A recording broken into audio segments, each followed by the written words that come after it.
Hi guys, James at RampantLionReviews again for you today with another beer review. For this one we are going to head over to America once again. We're going to go to the state of California, which is widely regarded to be the home of craft beer over in America, and we're going to have a look at one of the larger breweries today. I think technically these guys are not a craft brewery anymore. I think the definition is 25% of a company cannot be owned by a larger brewery corporation or something like that. But for this one we are going to return to Petaluma, which is of course home to Lagunitas Brewing Company. We're having a taste of their brown Shugga today. So this one comes in at 10% ABV. Technically it's a barley wine, this one, but apparently it was kind of discovered by accident. They messed up a batch of their gnarly wine and then the brewers played around with it a little bit and it became this beer, the brown Shugga, which as I say it's kind of a barley wine. I think technically it's a barley wine, but it kind of is something a little bit different actually. So I'm very curious to see how this one turns out. And this of course was one of the other beers that we got through the small partiers, I believe, on the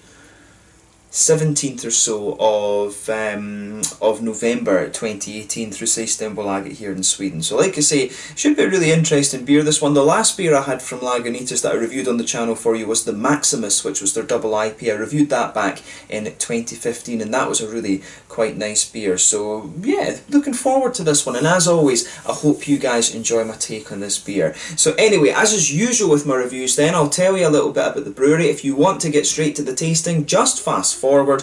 All the usual links are in the description below. That's the brewery website, the link to my other reviews that I've done from Lagunitas before. Hopefully I can add some more in the near future. As I say, it's been a long time since I've reviewed one of their other beers. There's all the usual social media. If you want to see more beer reviews, do please consider subscribing to the channel. The whole channel of course has a geography based tagging system, so we can go into the homepage and search for beer based on country, city, state, county, prefecture, whatever it is you're interested in. Do check out the playlist of beers from different countries. There is one there for all the American beers that I've reviewed for you. That's constantly being added to, and as always please do get in touch and let me know some of the other beers and breweries that you guys would like to see me review. It's always great to hear from you guys that are watching the videos, and the support that you show the channel is hugely appreciated. So anyway, on to my brewery notes then before we taste the beer. So as I mentioned to you earlier, Lagunitas Brewing are based in Petaluma in California, and they were founded in the small town of Lagunitas by Tony McGee back in 1993, and that of course is where they take their name from. But the brewery very quickly outgrew its humble beginnings, and it was distributed into 32 different US states in 2011, and in 2012 they announced their plans for a second brewery which was going to be located in Chicago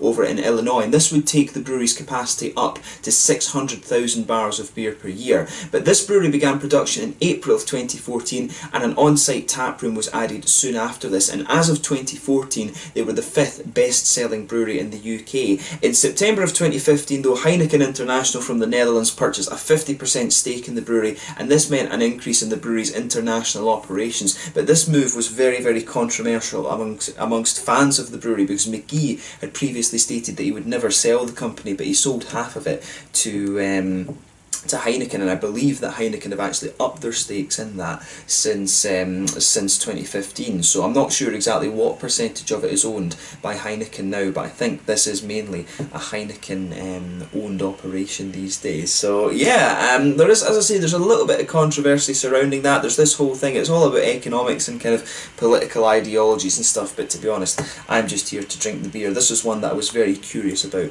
because I heard that it was quite a nice beer. But yeah, if you want to learn a little bit more about the brewery, check out the brewery website in the description below. You can follow them on Facebook, you can keep up to date with it on Instagram with all the different things that are going on. But yeah, let's get on to the tasting of this one itself then. So like I mentioned to you earlier, this one is a 10% beer. Technically it's a barley wine, but as I say, it was developed back in 1997 when they messed up a batch of gnarly wine. And the brewers took it back, played around with it a little bit, and then discovered that this beer actually still was pretty good. So I think they put a little bit, saying they managed to match the original, the original gravity for gnarly wine with this batch that they'd messed up, and then it turned out to be like this, brown Shugga, and then they redeveloped it as a kind of proper beer, I think. So it's quite an interesting story with that. There is a little video on the brown Shugga page on the Lagunitas website that explains that a little bit. But yeah, you know, typical label for this one. All the Lagunitas labels are fairly similar, and of course you can see the Lagunitas dog on the bottle cap on this one. This is a nice red bottle cap, this beer, and I think the bottle caps are all fairly similar for the different Lagunitas beers, just different colours and things like that to match the text on the label. But yeah, if you take this one back in a bunch of different states, you get 10 cents back, kind of like the pant that we get here in Sweden. And yeah, so I guess without further ado, let's get this guy out and we'll get on with the tasting. Very curious, like I said, to see how this beer turns out. Nice bit of smoke on the opening there, we've got a nice bubble, can pop that. But yeah, let's get it out and into the glass, and as soon as you open this beer up, you do get some of these big brown sugars, and there's a good little bit of a red fruity note coming out the bottle in my opinion as well. So there you go. That looks really good actually. I'm surprised at how light that beer is. Normally, if it is a barley wine of course, normally it's a little bit darker in colour, but I suppose on the camera, I'm just looking through the camera control here, we can get rid of the brewery notes now.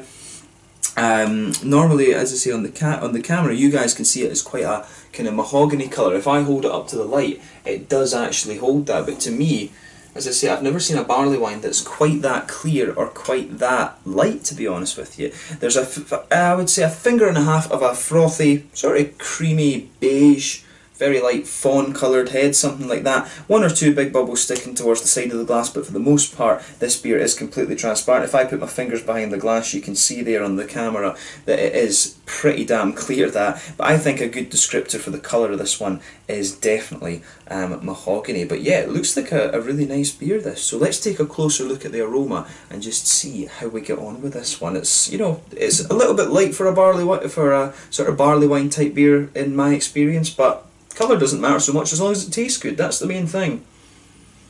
So yeah, as you would expect with the name Brown Sugar, lots of kind of, you know, caramel coming out of this one. It's mainly a sort of treacly, molasses sort of thing that's coming out of this beer. And it actually smells quite, in some ways, it's got a little bit of a kind of woody and nutty undertone to it, this beer. Definitely a little bit of that, slightly. It's got some sweet caramel to it, but at the same time it's got a little bit of a kind of well-firedness to it, which is interesting. Quite a sort of toasty brown sugar, but the sort of nice darker syrupy things coming out of it as well. Woody and nutty notes, like I was saying. There's a good bit of biscuit for me coming out of this beer too, which I think is interesting. It definitely has a little bit of that sort of McVitie's digestive sort of biscuit thing, or cookies as the Americans would call them. Americans, of course, like to name things strangely, as I always say in these American videos. I should also say as well, this is one of the things, I've never understood the American way of measuring liquids. So this one is, I think it's 355 millilitres, and this will be one of these things, it doesn't say on the bottle how many fluid ounces and stuff like that it is, because the Americans like to use quarts and fluid ounces and stuff instead of millilitres. Millilitres makes more sense to me because it's based on water. I always complain about that with the American beers. But yeah, the main thing is whether the beer tastes good or not, and you know, most American beers do taste pretty good. But yeah, so yeah, lots of brown sugars in this one. On the hoppy side of things, I think there's a little teeny bit of earthiness in there. You can actually smell a good chunk of the booze coming out of this beer.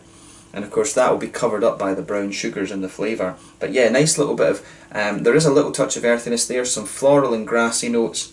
And there is a little bit of red fruit in there. You know, when I opened this beer up, you could get a little bit of an almost figgy kind of note and some candied red fruits like strawberries and stuff like that. It's definitely got a little touch of that, almost like the little heart-shaped sweets in Haribo Star Mix. It definitely has some of that. I don't know if I actually can't even remember if the Americans get Haribo now that I mention it. Probably do, to be honest, because it's a big German company. But yeah, smells really nice, this one. I'm very curious to see how it turns out. In terms of a barley wine, it doesn't smell like any barley wine I've had before, but then as we say, technically this is a barley wine, but really in reality its flavour profile is not supposed to be. So we'll see how we get on with this one. Let's just have a taste of it then. So this is the Brown Sugga, a 10% beer from Lagunitas Brewing Co, first developed back in 1997. Technically a barley wine, but apparently it's not the same flavour profile. So we'll see how we get on. Let's get stuck into this one then. Sláinte, skål.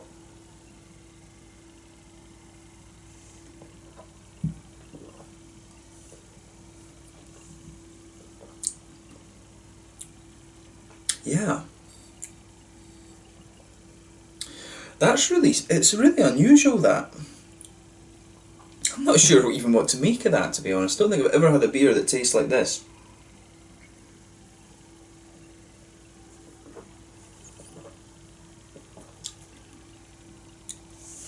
Yeah.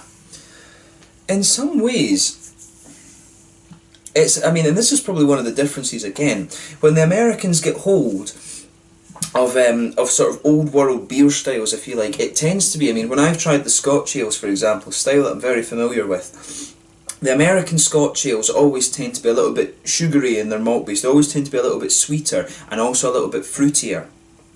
And it's the same with the barley wines as well. The barley wine's an English style of beer primarily, and the barley wines, the American barley wines, I've always found that they tend to be very, very sweet and have a lot of fruity character to them.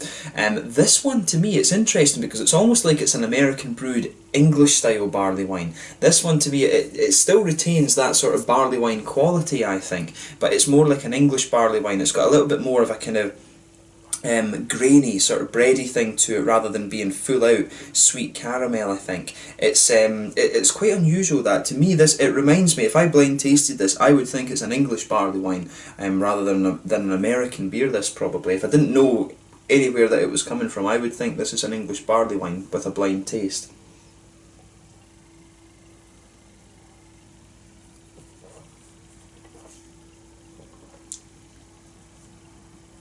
But yeah, I like what this one's doing though. It's a nicely done beer. It's not quite what I was expecting. I was expecting it. It's not quite as sweet as I was expecting, but it's got a lot of like really well fired brown sugars in it. I was just expecting it to be just that little touch sweeter, but it is a really nice beer, this one. So let's try and break that down then. So with this one, you can feel those nice. You can feel that nice sort of pale malty quality. That just goes right across the middle of your palate. You can feel that nice sort of bready backbone to the beer.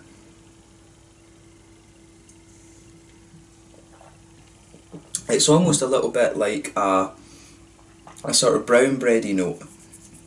I would say that it's a sort of brown bready base to the beer. And on top of that though, that's when you start to get this whole different level of brown sugar complexity to it. So there's a nice sort of dark treacly molasses flavour to this beer. And it's like this really thick syrupy sort of thing, and you can just feel that sitting there in the middle of your palate. The flavour, I think, becomes a little bit darker the further into the taste you go, and that's more of the kind of boozy notes coming out of the beer. Right in the centre of your palate, it is a little touch sweeter, I would say. I would say it does get a little bit sweeter.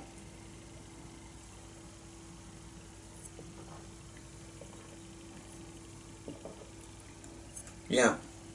A little bit sweeter there, sweet kind of caramel. It does become a little bit more grainy and biscuity the further into the beer that you go. It's when you move out from the centre of the palate, you do start to get a little bit more of these kind of grainy and biscuity kind of notes out of the beer. It's not quite as sweet. I was thinking in the aroma it would be like digestive biscuits, but it's not quite as sweet as that. When you come further forward on the palate, there's woody notes in there. There's a little bit of a kind of nutty note to this one as well, which is interesting. But I would say mainly it's this woody sort of thing rather than anything else. But the grainy and woody notes, I think, are kind of sort of merging together in this beer. It's a really interesting flavour combination, this one. I like how how everything goes together in this one.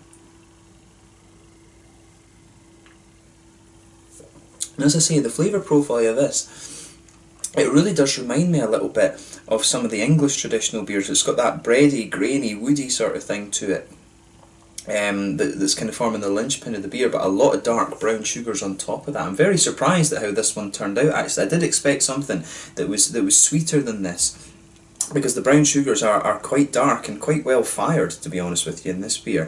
The further into the arteries go, to me, there's a little, almost a little tiny bit of like a caramel sort of wafery flavour starts to come out of this one, which again is really interesting. In the back corners of the palate, it's a little bit of an earthy, hoppy note. The further forward you go on the sides of the tongue, and the earthiness spreads forward a little bit. Right on the front corners of the palate, you get a little bit of a floral aromaticity, and round the very front curve of the tongue, it's a little bit lighter and grassy. And of course, behind that front curve of the palate, that's where you get that nice oily bubble where those juicy, fruity esters start to make their way out of the beer.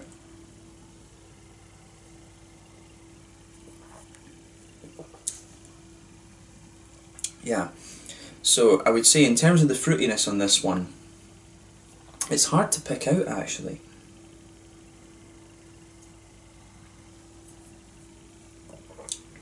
So yeah, for me, on the fruity side of things, there's a nice sort of juicy, it's kind of like, it's a mix between a sort of medicinal kind of, it's a mix between a sort of medicinal kind of cough syrupy sort of feel with this one. It's got a bit of that red fruit, almost a little bit of like a slightly phenolish kind of thing to it actually. It's these dark red fruits. It's almost a bit like a kind of boozy, cakey sort of flavour that you're getting from this one. But yeah, a little bit of an almost datey flavour.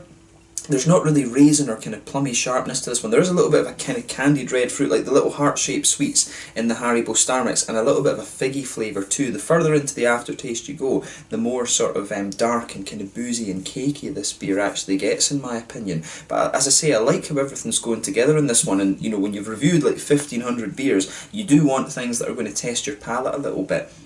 And this is one that certainly does that. So thumbs up to Lagunitas Brewing Company for this one. In terms of the mouthfeel, I would say this one's probably at the top end of mid-bodied. Yeah, I would say top end of mid-bodied, bottom end of full-bodied, this one. It's quite an oily mouthfeel, which is what you'd expect from such a high alcohol beer. At 10%, it does cover the booze fairly well, to be honest, when it's 10%. Overall, I'd say, like as I said, the mouthfeel is quite oily. There is a little bit of hoppy presence to this beer. I would guess it's somewhere in the region of around 45, maybe 50-ish IBUs, something like that. This beer does have a little bit of a bitter kick to it. The longer you age it, of course, the more the hops will drop and the more the malts will come out. So you know that is variable with this one. The malt base, as I say, is quite sweet, but there is a good little bit of grainy presence to this one. I find it a little touch bitter from the malt base as well, to be honest. But again, as you age this beer, maybe that would change slightly. And you've also got a little bit of a nice juicy fruity note to this one as well, like I was talking about. But overall, a very, very interesting beer. But another good beer from Lagunitas, so I need to see if I can review a couple of the other ones for you on the channel, because as I say, it's been, until this one, I'd only reviewed one before, and it's been 3 years basically since I reviewed my last Lagunitas beer. So yeah, it's been cool to return to these guys after quite a long time. I have enjoyed this beer. It reminds me a lot of an English barley wine, to be honest. You know, they're saying it's not a barley wine, and I guess to the Americans that the English style barley wine would be, it's not that common, of course, because they've developed the barley wine style into their own thing, of course, the American barley wine. But for me, it really reminds me a lot of the English ones, but a really nice beer, and I'm glad that I got to review this one. So yeah, if you get the chance to try this, have a go at it for yourself. But let's leave it at that. So this one was the Brown Shugga, a kind of barley wine-ish creation. In my mind, it's a little bit like an English barley wine, this beer.